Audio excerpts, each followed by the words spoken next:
has never let me go. Your perfect love is all I need to know. And when my strength is running low, your endless river continues to flow. Enough for today, enough for the race, always enough. A little more grace. Morning comes, your mercies rise like golden sunlight in my eyes. With grateful heart I'll seek your face and walk with you in a little more grace. A little more grace. Jesus, lead me day by day with a little more grace.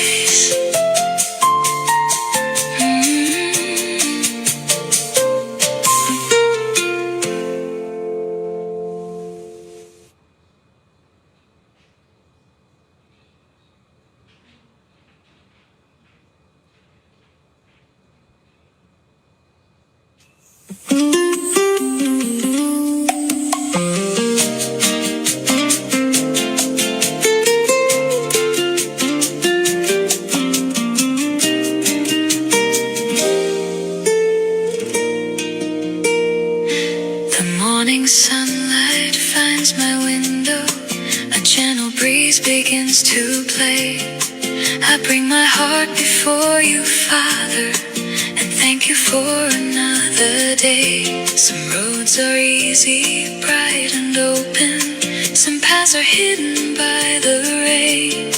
But every step becomes much lighter when I remember your sweet name. You are the hand that leads me onward. You are the voice that calms my fears. Through every season of my journey, you've been faithful through the years. Give me a little more grace today, a little more faith to trust your way. When I am weak, when shadows fall, your loving arms are holding on. A little more hope when skies are gray, a little more light along the way. Lord, every morning I can see you give exactly what I need. A little more grace for me.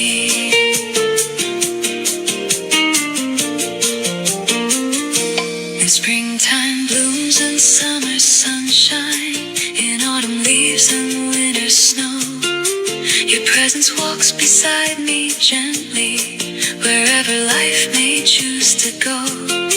When dreams arrive, the plans are changing. When answers seem so far away, you keep my heart from growing weary and help me find the strength to stay. You are the peace beyond my understanding, the steady rock beneath my feet. And every day your mercy meets me with kindness fresh and sweet. Give me a little more grace today, a little more faith to trust your way. When I am weak, when shadows fall, your loving arms are holding on. A little more hope when skies are gray, a little more light along the way. Lord, every morning I can see you give exactly what I need. A little more grace for me. When the valley feels too lonely, when the mountain seems too high, you gently take my hand and whisper, child, I'm always by your side. Yesterday's grace has brought me here. Tomorrow's grace will find its place. But for this moment, for this heartbeat, you give a little more grace. A little more grace today, a little more faith to trust your way. Through every season, near or far, you're still the same, that's who you are. A little more hope when skies are gray,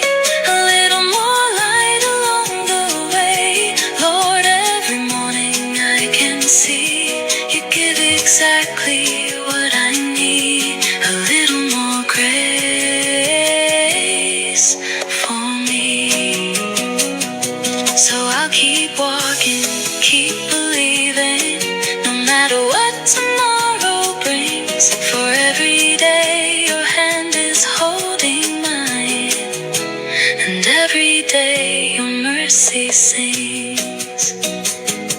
A little more grace, a little more grace today.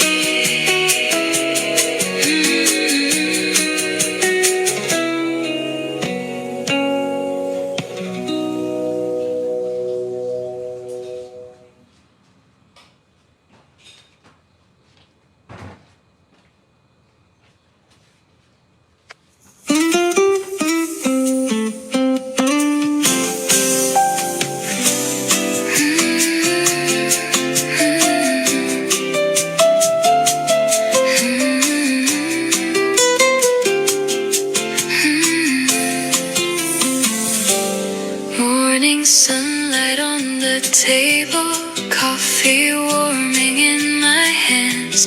Another day begins before me, held within your gentle plans. Some days bloom like fields of flowers, some bring clouds I can't explain. Yet I find a quiet comfort knowing you remain the same. When the road feels long and winding, when my heart grows tired and weak, you are closer than the silence. You are everything I need. In every season, Lord, you're here. Through every joy and every tear, holding my hand, guiding my way, giving the gifts I need each day. When faith feels small and hope feels far, you remind me just who you are. My shelter, my peace, my saving grace. In every season, you stay.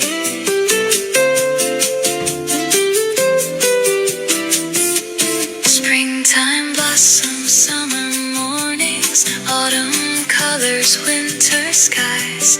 Every chapter tells the story of your love that never dies. When the answers don't come quickly, when I wait and wonder why, you provide enough for today and teach my soul to trust your time. Every blessing, every struggle, every mountain, every sea becomes another place to witness your faithfulness to me. In every season, Lord, you're here. Through every joy and every tear, holding my hand, guiding my way, giving the gifts I need each day. When faith feels small and hope feels far, you remind me just who you are. My shelter, my peace, my saving grace. In every season, you stay. Not tomorrow's strength today, not answers for a distant road. Just enough mercy for this moment, just enough grace to carry on. And when I cannot see the future, I will trust the one who can. For every step is held securely inside your loving hands. In every season, Lord, you're here. Through every joy and every tear, holding my hand, guiding my way, giving the gifts I need each day. Through every sunrise, every night, you are my hope, you are my light. Forever faithful, forever true. In every season, I walk with you. Morning comes, your mercies rise, new as the colors in the sky. And I will rest within your care, knowing you'll always be there.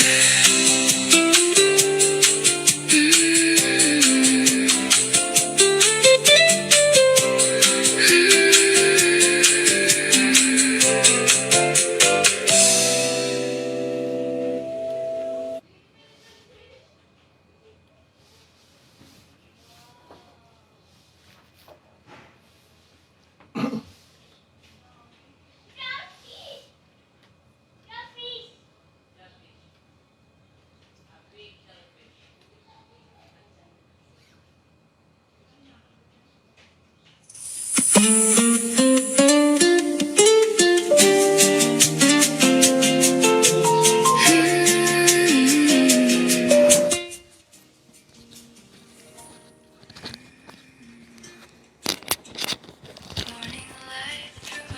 God. Hallelujah. Isang magandang gabi po sa ating lahat, mga minamahal mga kapatid. And today is Tuesday. Ito po ang ating Tuesday, JCNG Tuesday Online Bible Study. At ito inyong likod, ako pa rin, si Pastor June Cortez from San Pablo City, Laguna.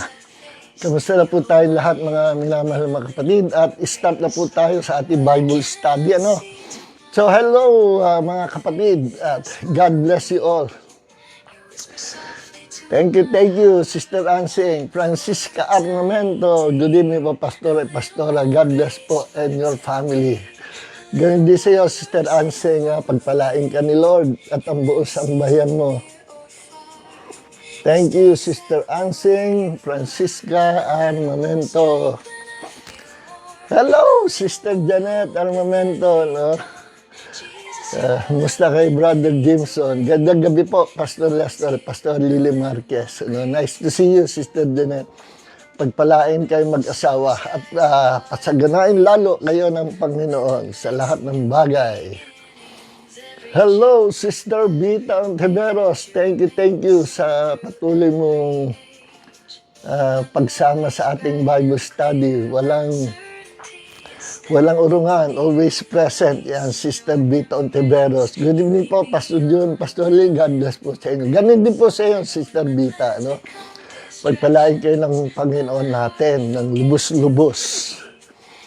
Alright, at Joyce Cortez Pulinta, ng aking nakatatad na kapatid, ang ate po natin. Ate ko yan. Good evening po. Yan.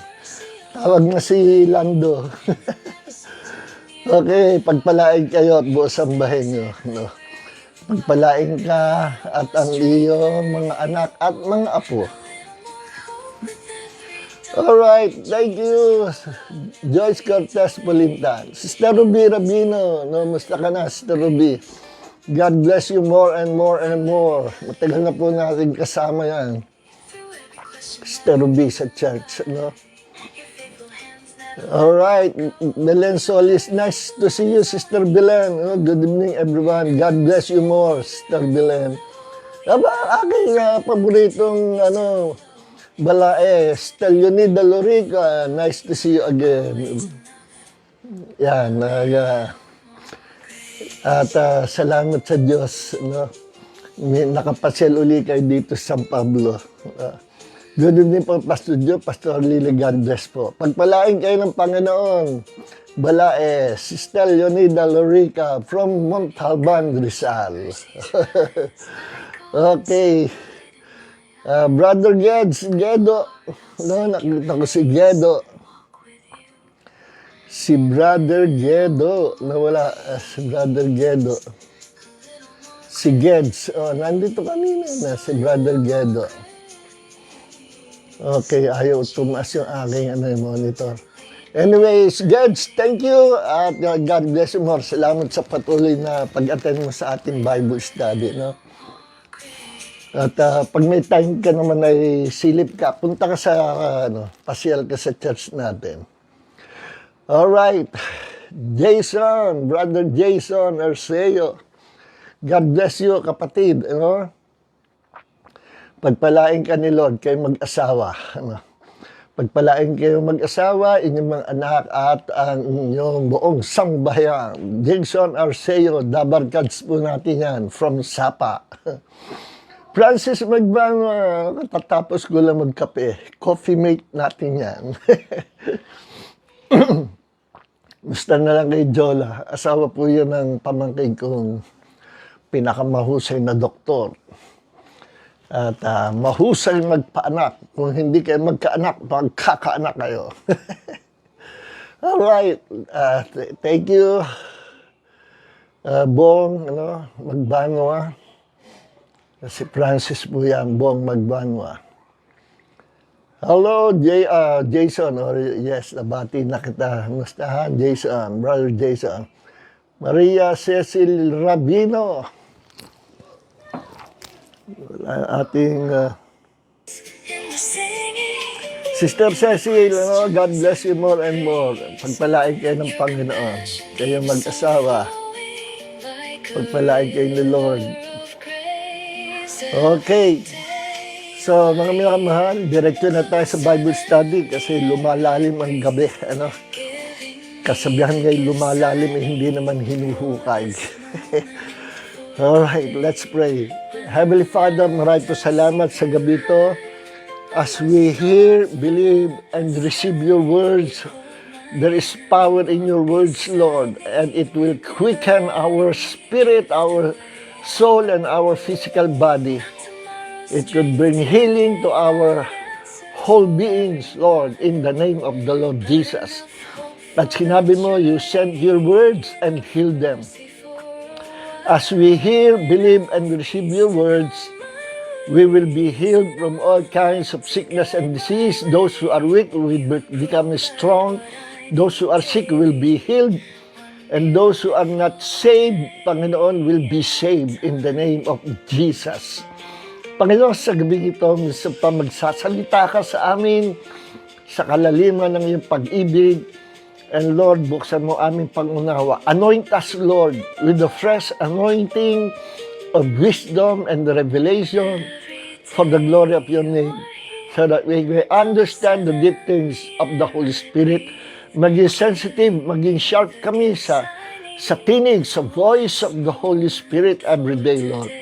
And release your grace, Lord, to save more people. Release your grace, Lord, to receive miracles tonight, oh God.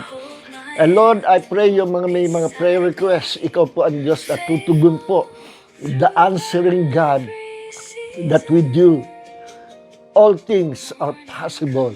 Maraming po salamat, Panginoon, sa gabi ito. All the glory and honor belongs to our Lord God and Savior, Jesus Christ. Amen, amen, and amen. All right.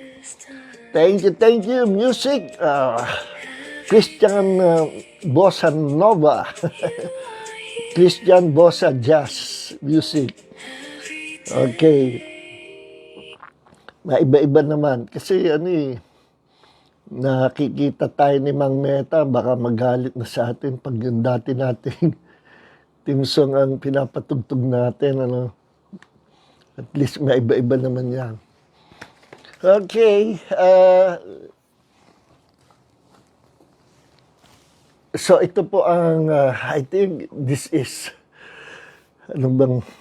teka ha. Sandali lang po. Kamusta na po tayo lahat at nawa kayo ay nasa mabuting kalagayan. No? Alright.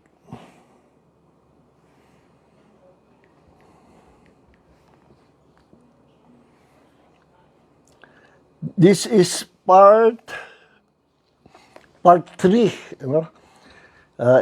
ikatlong bahagi na po itong pag-aaral natin na pinamagatang, ito po title, The Marks of a True Disciple of Christ. Ito yung palatandaan ng pagiging tunay na disciple of the Lord Jesus Christ.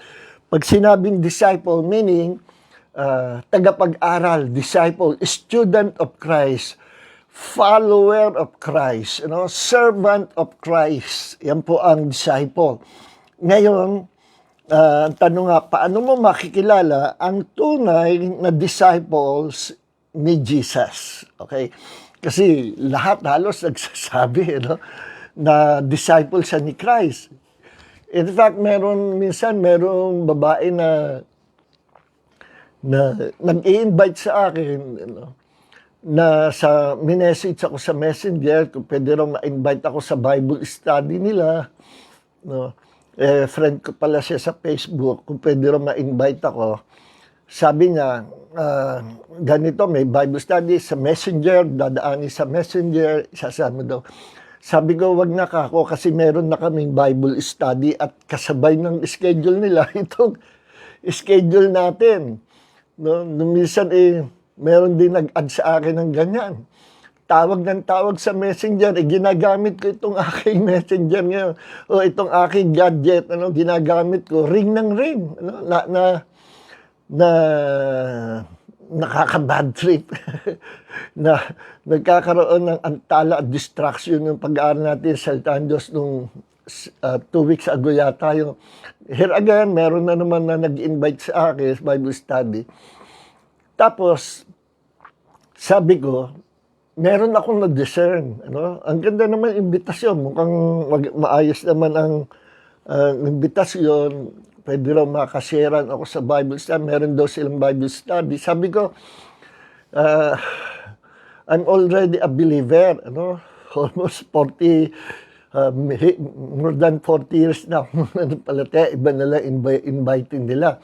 Then sabi ko, by the way, kasi na-discern ko, mukhang Jehovah's Witnesses. Mukhang Jehovah's Witnesses ito. Sabi ko, by the way,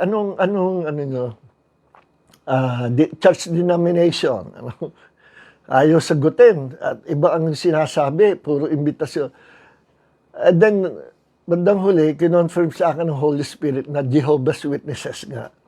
At nung na-confirm sa akin na Jehovah's Witnesses nga, ako ngayon nagpadala, nag-send a message sa kanya na if Jesus is just a created being and not God, how come meron siyang ability and power to create the universe? Yan ang sabi ko, nagpadala na naman ako. Sabi ko, if Jesus Christ is a little God, ganyan sa Jehovah's Witnesses, merong big God or greater God, the Father, at merong less God or little God, si Jesus. Sabi ko, kung nagkagayon, lumikha pala ang Diyos Ama ng another God, idol worshiper pala, yung promotor pala ng idol worshiper, yung Diyos Ama ng Jehovah's Witnesses. Imagine, sabi nila, naniniwala sila na there will be no other God kundi ang God the Father. And Jesus is not truly God, the Almighty, kundi mighty lang daw, a created being, a created God. At ang nag-create daw ng pagiging Diyos ni Kristo ay ang Ama. Sabi ko, nag-send ako, sabi ko, kung magkaganon, ang Diyos ng Jehovah's Witnesses ay creator ng idolatry. Kasi, ang Diyos mismo nagsabi, huwag kayong gagawa ng ibang Diyos. Gumawa sila ng another God, little God, si Jesus. Idol, promoter sila ng idol, siya ng idol worship.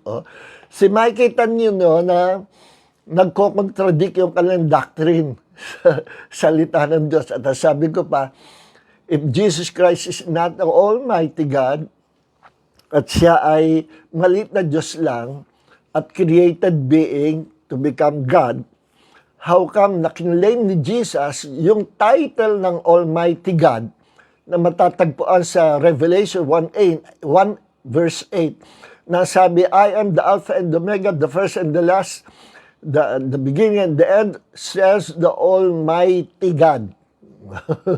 Sabi ng makapangyarihang Diyos. Pagdating sa Revelation chapter 22 verse 13, ang sabi ni Jesus, I am the Alpha and the Omega, the beginning and then the first and the last. Pagdating sa verse 16, I, Jesus, send my angels. So, kita nyo, siya yung nagsasalita na I am the Alpha and Omega. So, inangkin ni Jesus ang mataas na title, pinakamataas na title ng Diyos, the Alpha and the Omega, meaning, siya ang pasimula, creator ng lahat ng bagay, nung wala pang creation, siya lumika, at siya rin ang magiging wakas ng lahat ng bagay.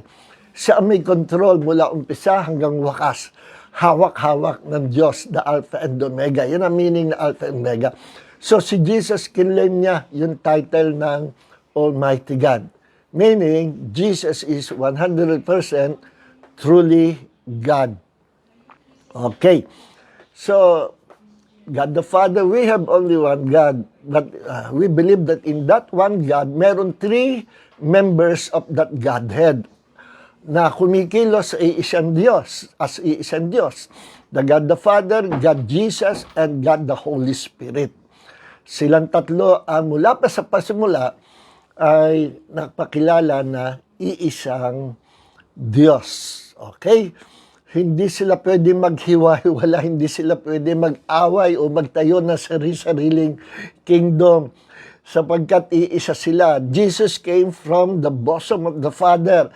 The Holy Spirit came from the Father. Iisang pinanggalingan at sila ay iisa. At ginusto ng Diyos mag-manifest, magpakilala as three divine persons of that one God. Sabi ng Diyos, I am that one God sa Israel at walang ibang Diyos maliban sa akin. Kasi ang buong civilization and all nations are pagan nations worshiping thousands of gods, no? Except ang Israel na nagpasimulang magpakilala ang Diyos na siya ang tunay na Diyos, ang iisang Diyos at huwag lilikha ng ibang Diyos, no? Alright, so much for that. Kaya ang dami nagkalat na nagpapanggap ngayon na tunay na mananampalataya, pero they have the false doctrine, okay? So, what are the signs or the marks of a true disciples? Sana kung tingnan ko, kung kaya kong tapusin lahat ito, no? There are 6 marks of a true disciples. Okay, unahin natin. Number 1, okay, number 1, balik aral tayo doon sa pasimula, no? Maikli lang yung konting review natin. Number 1, no?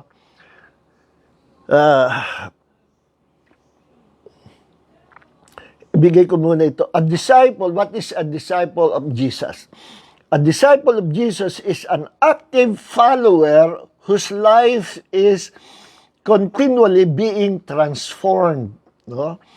Follower, tagasunod ni Jesus na patuloy na nababago ang kanyang pagkatao, patuloy na lumalago sa spiritually. Pag ang isang Kristiyano hindi nagpatuloy sa paglago spiritual, hindi sa tunay na alagad ng Panginoong Jesus. They mirror His character by loving others selflessly. Nagiging kahawig ang pattern ng mga true disciples of Jesus ay si Jesus mismo. They mirror His character by loving others selflessly. Gaya ng ginawa ni Jesus, He loved everyone. He loved all people, even sinners. Jesus loved them all and He died for us all na mga sinners selflessly. No? At yan, dahil bakit siya namatay sa krus? Para bayaran ang kasalanan ng buong mundo.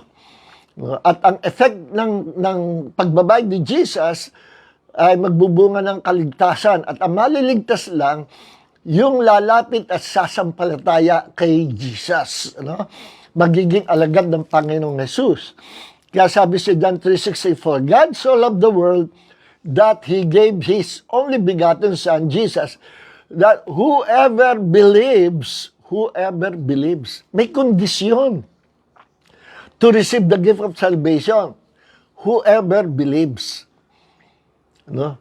This is the true gospel. Pinadala ang tagapagligtas galing sa Ama at ang sino man, maging sino ka man, maging napakalaki ng iyong mga kasalanan, kapag lumapit ka at sumampalataya kay Jesus na may bagbag na puso na nagsisisi sa kasalanan, tatanggapin ka ng Panginoong Jesus. Kasi sabi, whoever believes in Him will not perish but have everlasting life. So may kondisyon, whoever believes. Hindi yan kagaya ng gospel ng mga Calvinist,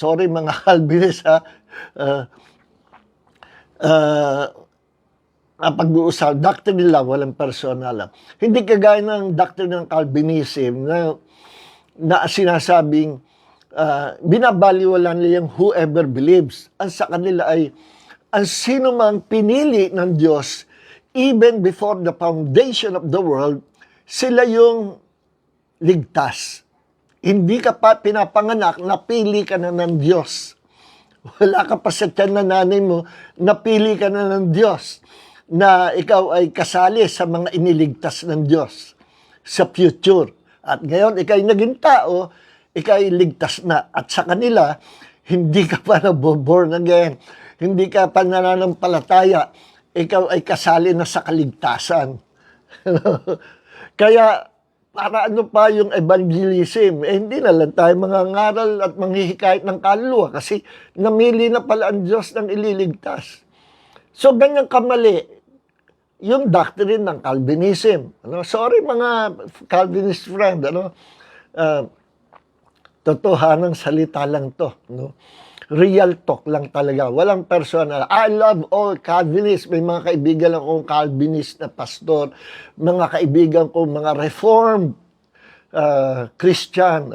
Pareha sila ng doctrine. Reformed and Calvinism. Pero, pagdating sa salvation, hindi ko pwede i-compromise at haplos-haplosin ko kayo. Akap-akapi sa doktrina, sasabihin ko, bubula-bulahin ko kayo. Tama yung sa akin, tama rin naman yung sa inyo. May kaunting diferensya lang pagkakaiba natin. Hindi ako pwede maging ganyan. Kailangan maging firm, maging strong ang pundasyon natin. Kung ano yung totoo, yun ang totoo. Kasi ang Diyos hindi nagpapabola yan. Kung ano yung sinasabi ng Diyos, ipangaral natin, yun ay ipangaral natin. Pananagutan natin kapag hindi natin sinabi yung totoo. Yes, mananagot ako sa Diyos. Pag hindi ko sinabi yung totoo. Kaya pagka masakit, kasi truth yan, ibig sabihin, dalawa lang magiging reaction ng tao makikinig sa truth, sa katotohanan ng Diyos. It's either masaktan siya at lumayo siya sa Diyos or magalit siya sa mga taong nangangaral ng katotohanan or magpakumbaba siya, to humble themselves and to come to Jesus with a humble heart. Dalawa magiging reaction lang. Kung sa ganang akin, pipiliin ko na yung, magpapakababa na lang ako. Magpapakababa, lalapit na lang ako sa Panginoon. Alright, so much for that. So, okay. Gusto ko kasi matapos na ito itong March of the True Disciples.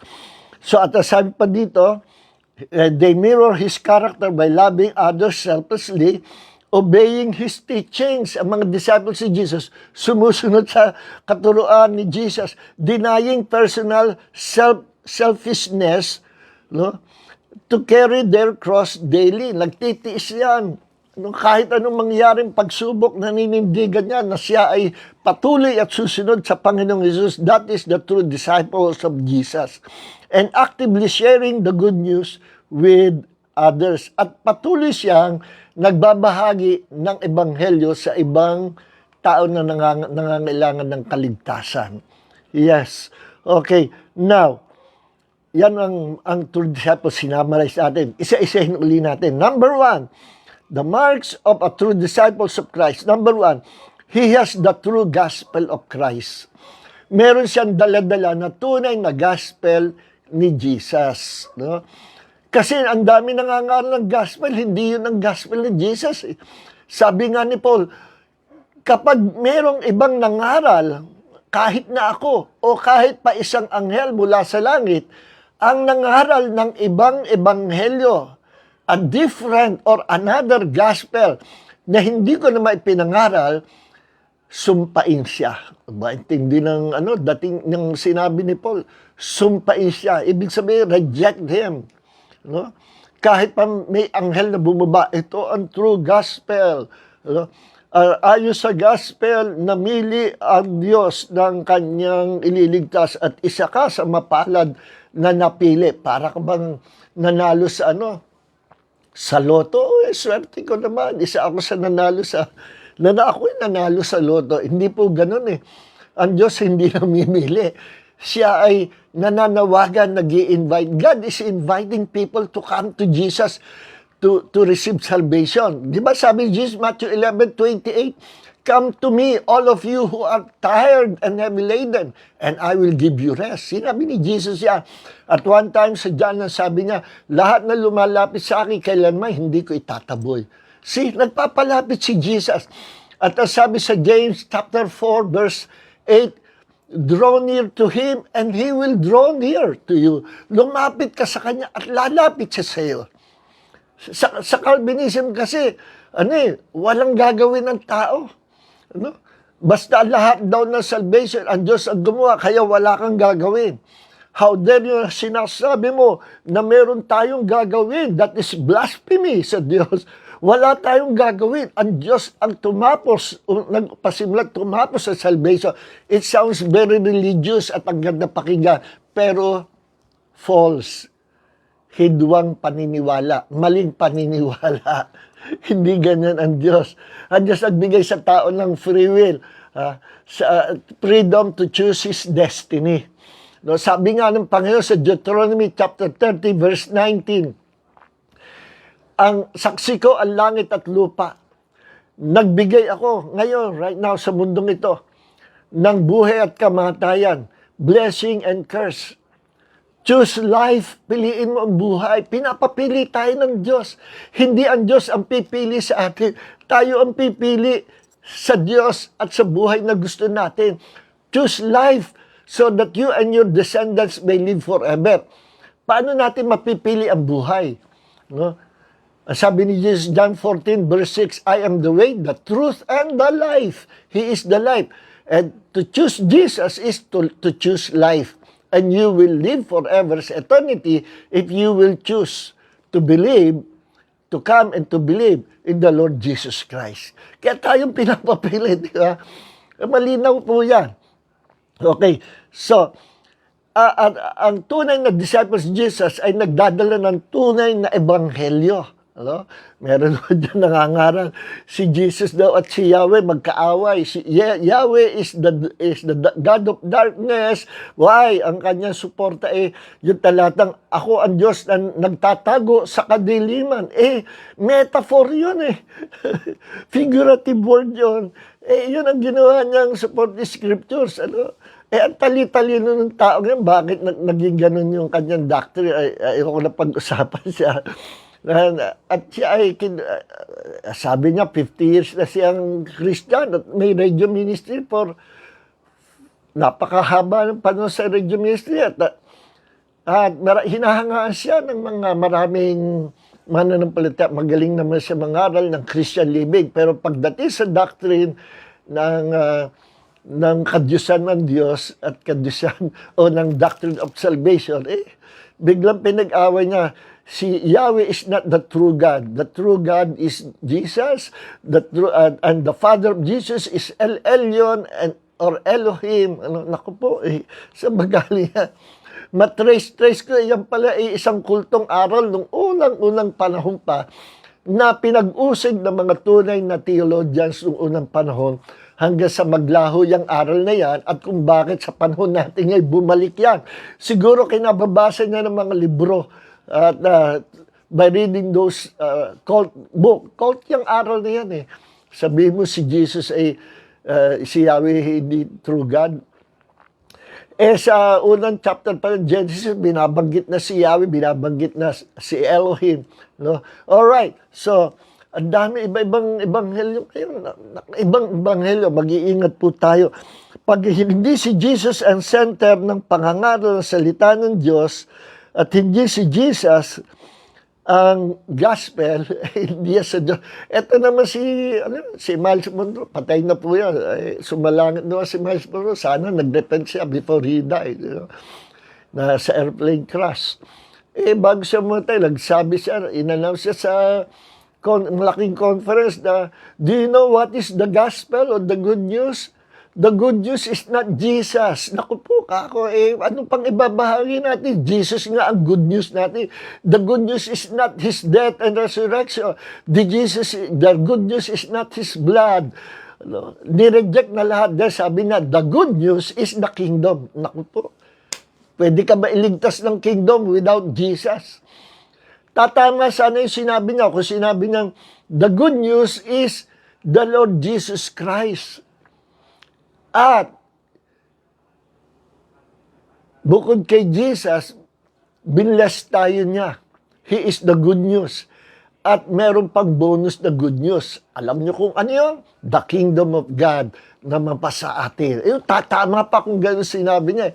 Totally nireject niya pagiging good news ni Jesus at itinatas niya yung kingdom of God, binaba niya si Jesus. Ay nako, kako sana kahabagyan siya ng Panginoon.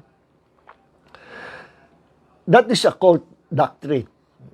At walang tao na may daladalang cult doctrine ang pwedeng maligtas. And I pray na sana before he died, nakapag-repent siya sa false doctrine. Kawawa rin naman. Yung tao pong isa sa favorite teacher ko noon . Imagine, kahit mga favorite teacher mo, pwede magkamali kung magpapadaya sa diablo. Alright, so ingat tayo. Yung mga magaling theologians na dadaya, tayo pa kaya na hindi tayo kagalingan. Okay. So, the true disciples of the Lord Jesus Christ must carry the true gospel of the Lord Jesus Christ. What is the gospel? Ito, dinefine sa 1 Corinthians chapter 15, verse 1 hanggang 4. Now, I make known to you, brothers and sisters, the gospel which I preach to you, which you also receive, in which you also stand, by which you also are saved. Naligtas tayo through the gospel of Christ. If you hold firmly, kung may kondisyon, kung panghahawakan natin, kung ipamumuhay natin, kung susundin natin ang gospel ni Jesus. No? If you will hold firmly to the word which I preach to you, unless you believe in vain. Pag hindi mo pinanghawak, hindi mo pinamuhay ang gospel ni Christ, wala kang salvation. Mawawalan saysay ang pananampalataya mo. So, ganyan po yan. Verse 3, for I handed down to you as first importance what I also received, that Jesus Christ, ito po ang gospel. Jesus Christ died for our sins. Sino ang gospel? Si Jesus Christ. He died for our sins according to the scriptures, and He was buried, that He was raised on the third day according to the scriptures. Yan ang gospel. Si Jesus Christ ang gospel, namatay siya para sa ating mga kasalanan at nabuhay na mag-uli siya para sa atin. At ang sino man sasampalataya, tatanggap sa Kanya, may buhay na walang hanggan. Ganyan ang gospel of the Lord Jesus Christ. You can preach the gospel in 5 seconds. The gospel is, ang ebanghelyo ay ito. Ang Diyos ay nagpapatawad, nagliligtas, nagbibigay ng buhay na walang hanggan sa pamagitan ni Kristo Jesus na namatay sa krus at binayaran ating mga kasalanan at siya ay nabuhay na maguli upang ang sino man sumampalataya sa Kanya ay magkaroon ng buhay na walang hanggan. That is the gospel. You can preach the gospel even for 5 seconds. 5 seconds. Hindi 5 minutes, 5 seconds. Okay. Now, number 2, a true disciple of Jesus has unconditional love.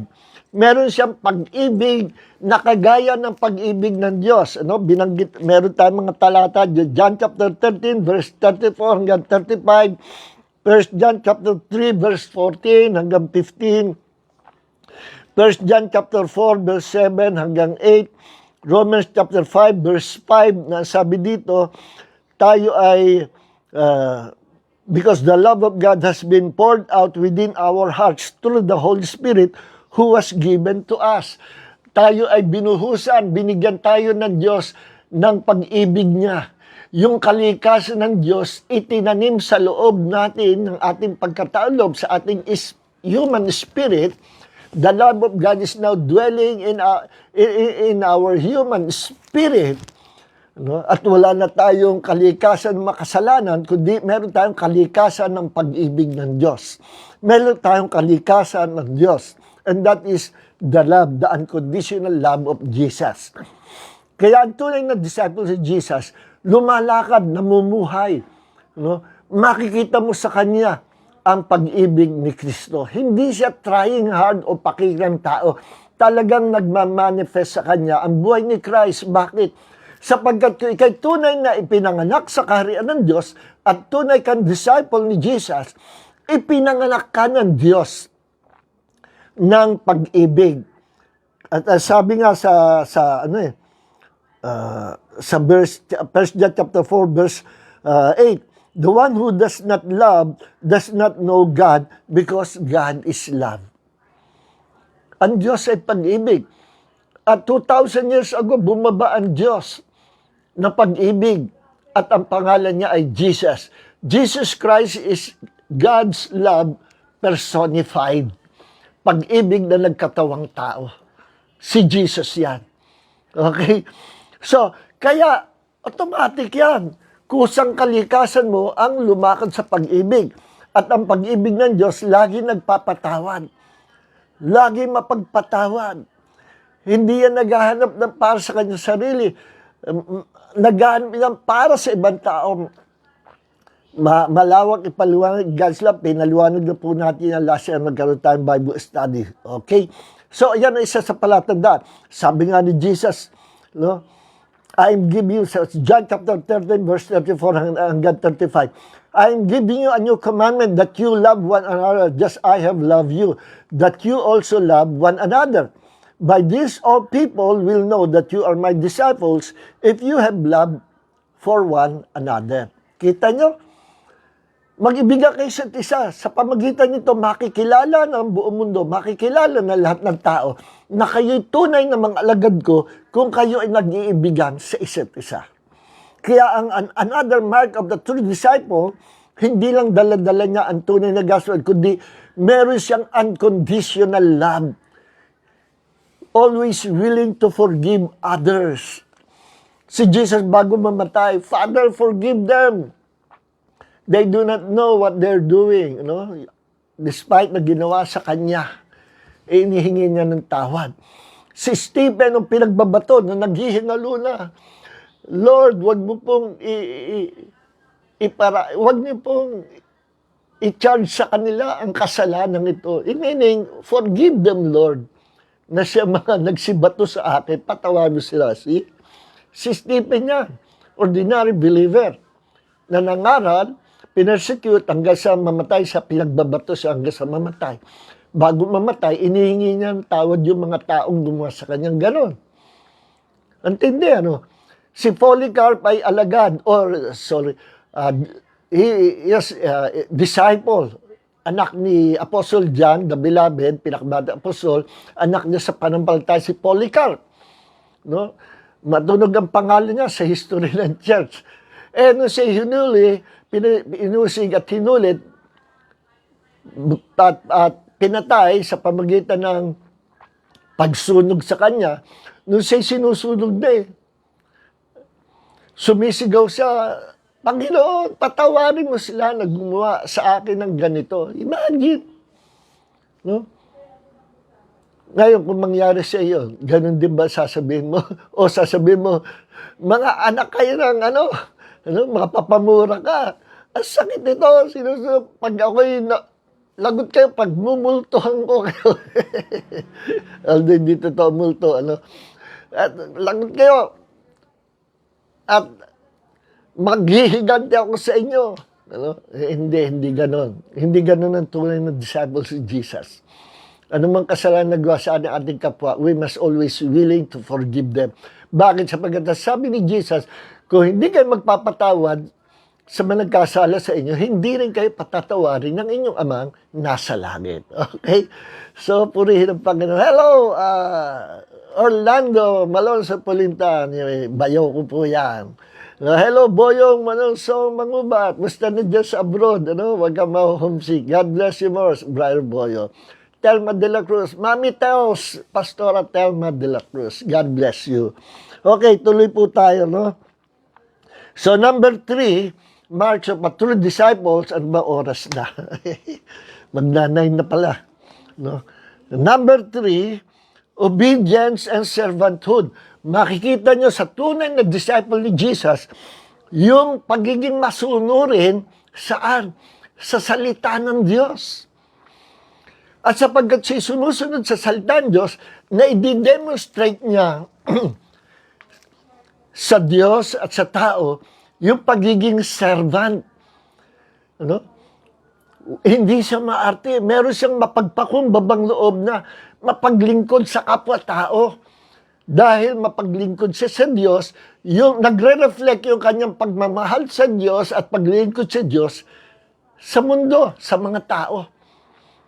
No? Kung gaano mahal niya ang Diyos, gano'n din kamahal niya ang mga tao. Kung gaano siya servant of God, gano'n din siya servant of all people, na meron siya attitude na kung tawagin servanthood.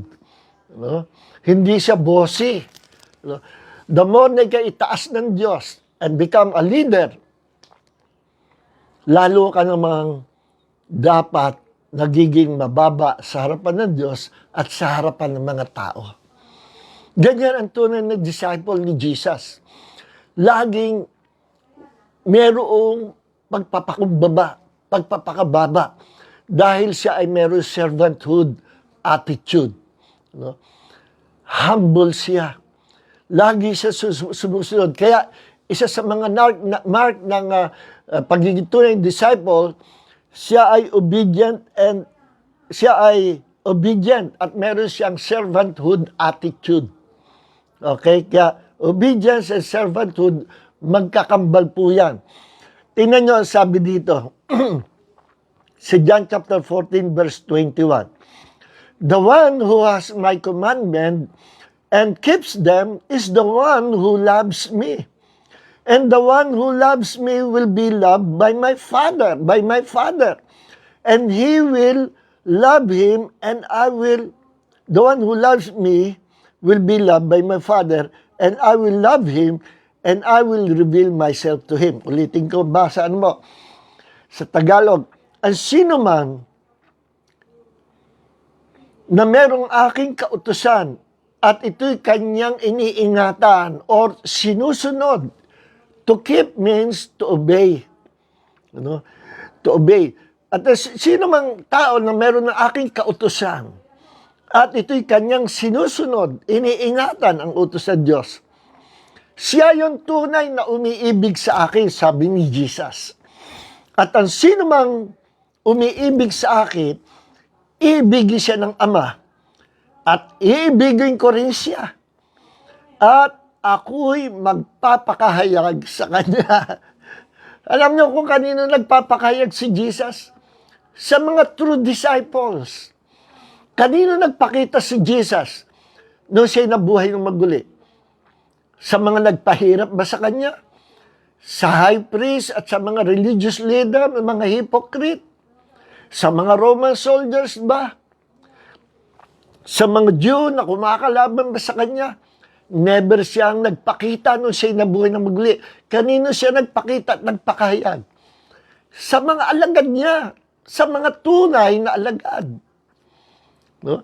Nagpakahayag siya nung siya ay nabuhay ng maguli. Kailan siya nabuhay ng maguli? In fact, another topic to, pero bigyan ko lang kayo ng idea. Nabuhay si Jesus 6 p.m. ng Saturday. 6 p.m. ng Saturday. Sa calendar natin, Saturday, 6 p.m. Namatay siya Wednesday ng 6 p.m. Sa mga Jew, yung 6 p.m. Thursday na yun. Sa atin, Wednesday. Kaya i-count mo ng 3 days, babagsak yan, nabuhay si Jesus ng Saturday, 6 p.m. Between 3 to 6 p.m. nabuhay siya. No? At yun yung pamula nung siya nagpakita na siya, may lumampas na 12 unaccountable hours saka nagpakita si Jesus. Yes, yun yung mga silent hours ni Jesus. I believe marami siyang ginawa doon sa silent hours na yun. Maaaring bumaba uli siya doon sa kalaliman, ano, or kinausap niya, sabi sa Bible, nag-preach siya doon sa mga nakabilanggo, no? Sa kadiliman, sa underworld. Then, pinuntahan din niya yung paradise. Then, isinama niya yung mga prophets at mga Jews na nabuhay under the Old Covenant, mga believers ni Yahweh, isinama niya. Sila yung mga naghihintay sa kanilang Messiah, isinama niya sa langit. Pati yung paradise, idinamay na rin. Sinama. So, Maraming tinrabaho ni Jesus before He appeared to Mary Magdalene. Kaya nung hihahawakan siya ni Mary, excited si Mary. No? Nung makita siya, Panginoon, aakapi siya, teka muna, wag. Hindi pa ako umaakyat sa aking Ama. So, hindi pa pala tapos, hindi pa siya nakakaakit sa Ama. No? So, maraming nangyari at maraming nakakita sa kanya. Yung mga tunay na alagad, more than 500 na katao nakakita sa kanya. Sabi nung iba hallucination lang daw yung nakita ng mga alagad niya. Sa kagustuhan, makita siya, nag-hallucinate. Kalokohan ka. Kalokohan yan. Imagine, 500 na katao. Sabay-sabay nag-hallucinate nung makita si Jesus. Foolishness yan. Hindi sila nag-hallucinate. Jesus appeared to them. He revealed to them, to those who were faithful servant of Jesus, faithful disciples of Jesus, doon siya nagpakita. He revealed Himself to His true faithful disciples. See? At nagpakita siya, sumama siya doon sa disciples at naglalakad patungong Daang Imos. No? Nagpakahayag siya, sumama pa siya doon sa bahay. At siya ay makikikain sana, biglang nawala siya nung siya nagpasalamat. No? Alam natin ito, nagpakita rin siya sa mga lagad. After a week, absent pa si Tomas. Then, hindi naniwala si Tomas. Again, nagpakita na naman si Jesus. Hindi natin si Jesus, hindi balikan si Tomas. At after a week ulit, that was again Sunday, ay unang tinawag niya si Tomas, Tomas, halika. Yung sinasabi mo, unless kita mo ang butas sa kamay ko, butas sa tagiliran ko, unless na mahipo mo ang butas ng kamay ko, tagiliran ko, hindi ka kamo maniniwala. O eto, ipuin mo. My Lord and my God. After makita niya, saka siya sumampalataya, my Lord. Ano sabi? My Lord and my God. No? Noong umpisa, hindi siya naniniwala. Noong naniwala na siya, nag-declare siya, my Lord and my God. Sabi ng mga Iglesia ni Cristo, ISC, yan, nagulat lang yan. Hindi ibig sabihin, nabanggit ni Tomas, my Lord and my God, totoong Diyos na si Cristo. Isa na naman kalokohan yan, mga kaibigan. Nagulat lang ba yun? Sabi ng mga ISC, parang pag biglang bukas mo ng pinto, nagulat ka, may kasalubo ka pala. Sabi, napasambit ka, ay, kabayo. Kabayo ba yung mabubunggo mo? Di ba tao? Yan ang mga paliso. Pero hindi. Bakit? After that verse at sinabi, my Lord and my God, anong sagot ni Jesus? Anong sagot ni Jesus? INC, anong sagot ni Jesus? Sinagot ba ni Jesus, kita mo? Nagulat ka tuloy? Napagkamalan mo akong Diyos at Panginoon? Dapat ganun ang isasagot ni Jesus. Kung hindi totoo at nagulat lang si Tomas. Pero ano sinagot ni Jesus? Tomas, sapagkat nakita mo ako, saka ka sumampalataya. Ibig sabihin, sinasang-ayunan ni Jesus yung deklarasyon ni Tomas na, my Lord and my God. Ibig sabihin, Jesus, nabigkas mo yan kasi nakita mo ako. At yung sinabi mong yan, sinasampalatayanan mo yan. Kasi nga, nakita mo ako. Na ako ngayon buhay sapagkat ako iyong Panginoon, iyong Diyos. Yun ang point ni Jesus. At kaya sinundan niya na, gayon may mapalad yung mga hindi nakakita, subalit sumampalataya. Tayo yun, mga kapatid. Never na nakita natin si Jesus personally. Never na nahipo o nakausap natin.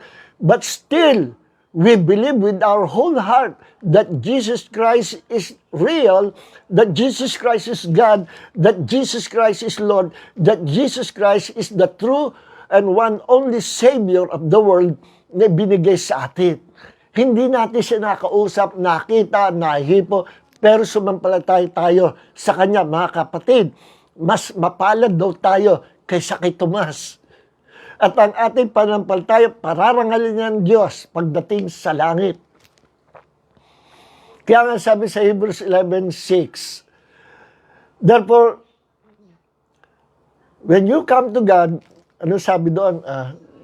Therefore, those who come to God must believe that He is, and He is the rewarder of those who diligently seek Him. Those who come to God must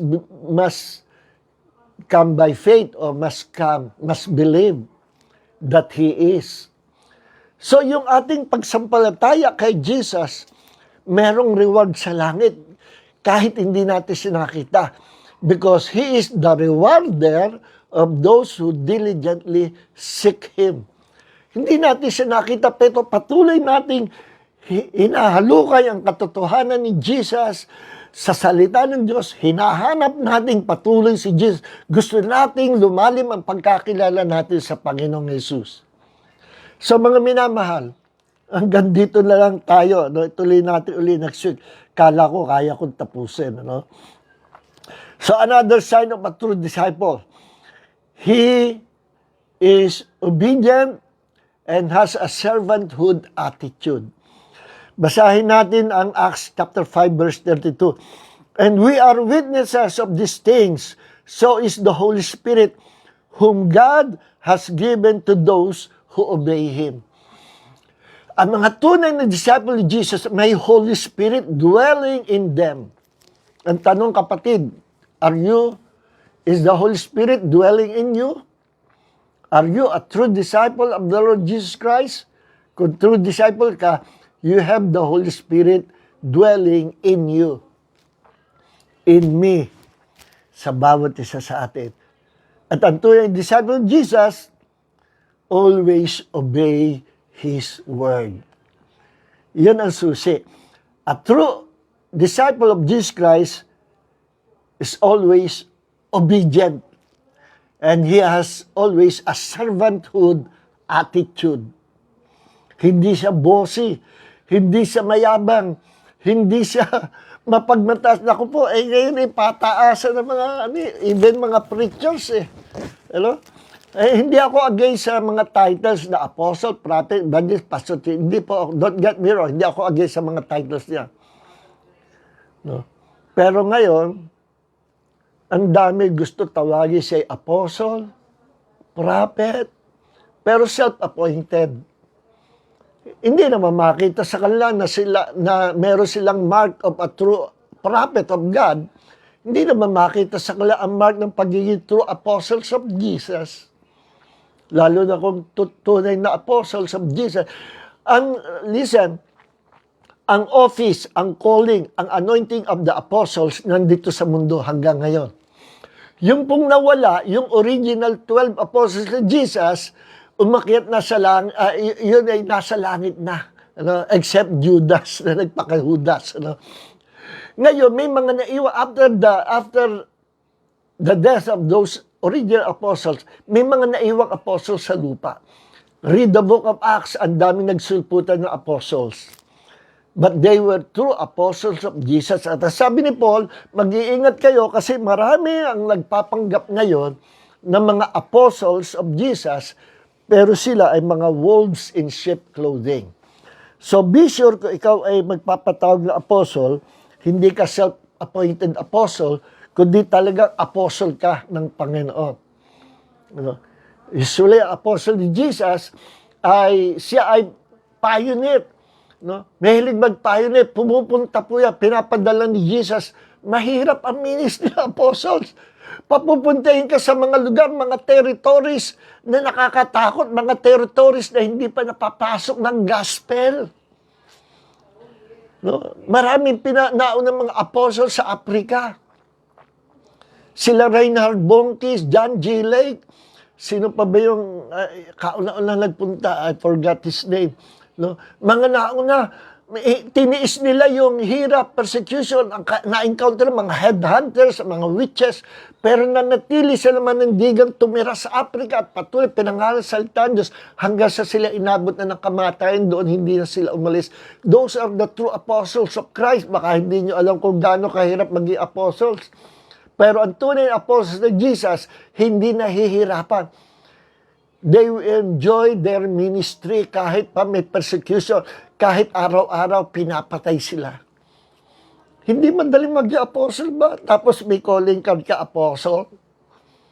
Ang tanong, ikaw ba'y pinadala ng Diyos sa mga lugar na hindi pa naipapangaral ang salita ng Diyos?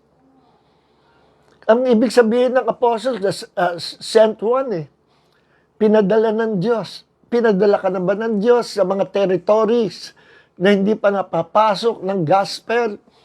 Nagpa-pioneer ka ba ng mga churches sa mga lugar na wala pang churches?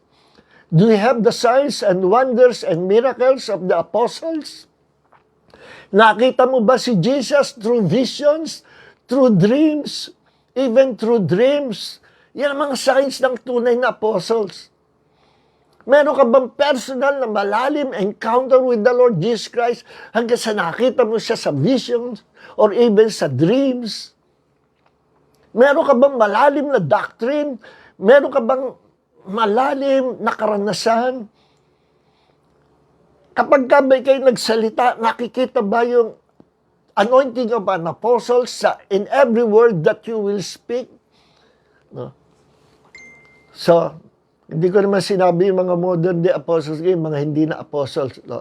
No, sinasabi ko lang kung ano yung tunay na apostle. So, let's continue.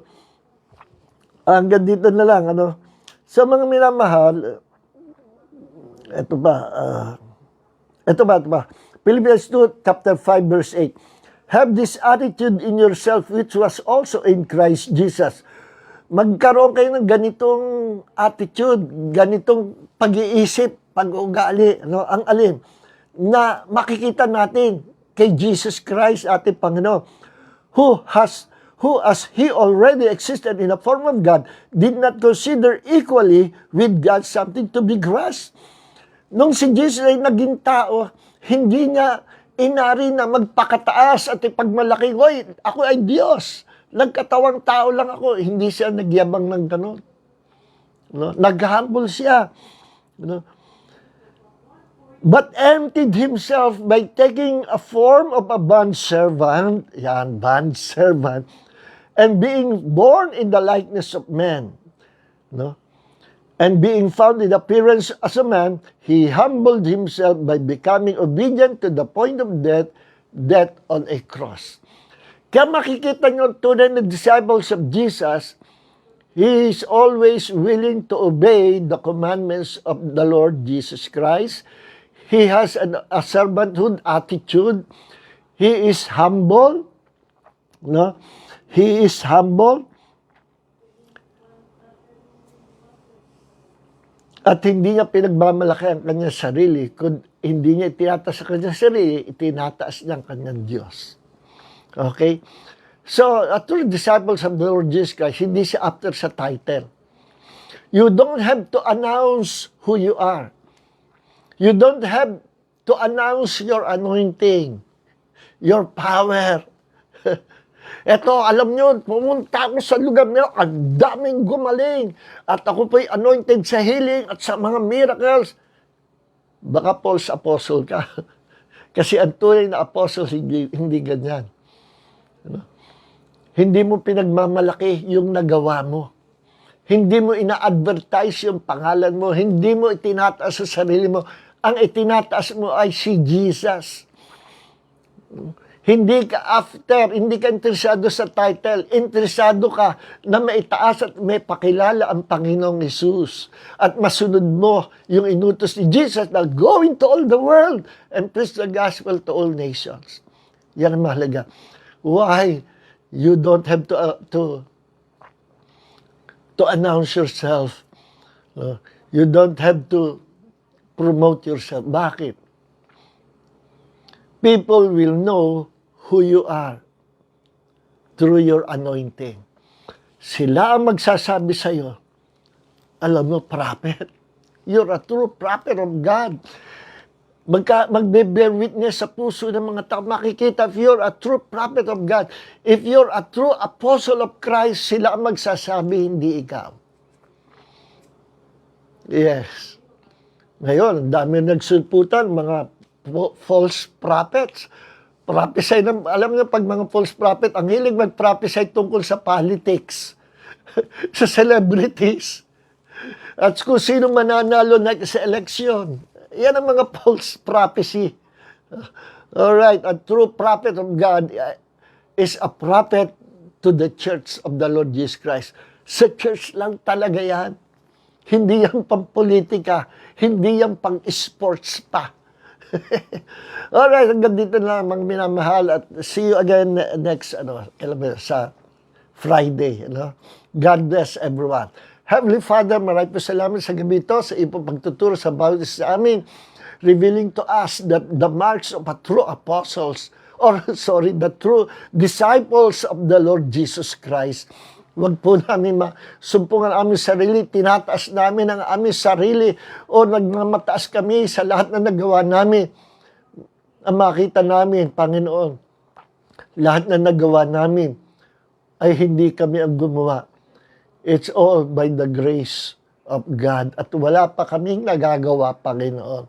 Ni wala pa kaming nasisimulan. Everything is by the grace of the Lord Jesus Christ. At mataas patuloy sa aming buhay at sa buhay ng mga kapatid, hindi ang kanikalang sarili, kundi ang Panginoong Hesus. Thank you, Jesus. The mark of a true apostles ay itinatas hindi ang sarili, kundi si Jesus, ang Panginoong Hesus. Lord, maraming po salamat sa gabi ito. May the grace of Jesus and the love of the Father and the fellowship of the Holy Spirit be with you all. In Jesus' mighty name, amen. God bless everyone. Hello, Sister Carol. Telma Pulyo, God bless you, mga kapatid. Belia Magluyan, kamusta po? God bless everyone. See you again sa next Bible study. God bless you all.